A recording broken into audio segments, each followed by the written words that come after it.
कालू और चिड़िया एक ही साथ एक ही घर में रहते थे। वह दोनों पति पत्नी थे। वह दोनों गन्ने के खेत में खेती करते थे। उनका परिवार इसी गन्ने के खेत से ही चलता था। एक दिन, अरे सुनो ना, मैं थोड़ी थक गई हूँ, क्यों ना हम थोड़ा आराम करके चलें? दोनों पेड़ की डाल पे बैठ जाते हैं और उसी पेड़ की डाल के ऊपर एक तार लटक रही होती है। वह बिजली की तार एकदम से उन दोनों के ऊपर आ जाती है और उन दोनों को बहुत तगड़ा करंट लग जाता है। उसी करंट के चलते उन दोनों की मृत्यु हो जाती है। अब उनकी एक प्यारी सी छोटी सी टूनी चिड़िया थी। वह उनका घर में इंतजार कर रही होती है। अरे, मेरे मम्मी पापा अभी तक नहीं आए, उनको कितना समय हो चुका है, मैं कहाँ जाऊँ? मेरे को उनकी चिंता सता रही है। अभी तो रात भी होने को आई है, वह कब आएंगे? मम्मी पापा आप कहाँ हो?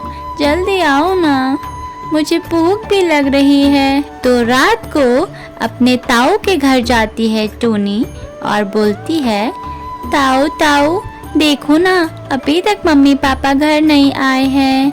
अब मैं क्या करूं, मैं कहाँ जाऊं? उनको ढूंढूं कैसे? बेटा, सुबह होने दो, हम दोनों सुबह चल के उनको ढूंढेंगे। तो टूनी रात को अपने घर में सो जाती है और सुबह उठते ही अपने ताऊ के साथ वह उनको ढूंढने निकल जाती है।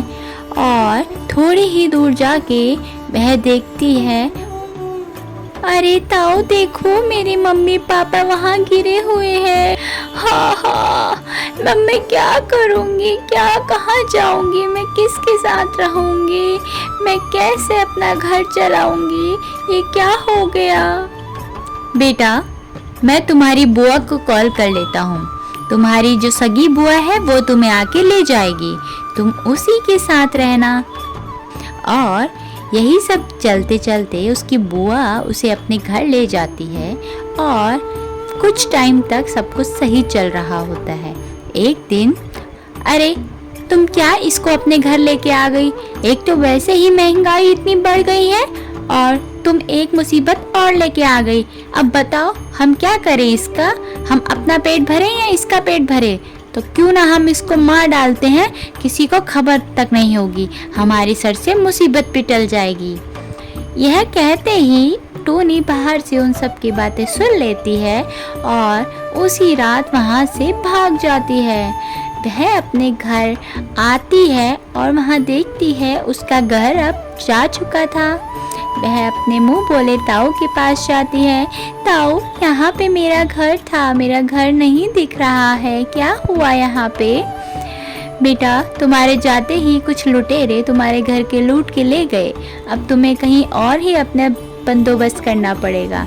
तो टूनी एक नदी के किनारे अपना मिट्टी का घर बनाती है और खुशी खुशी रहने लगती है।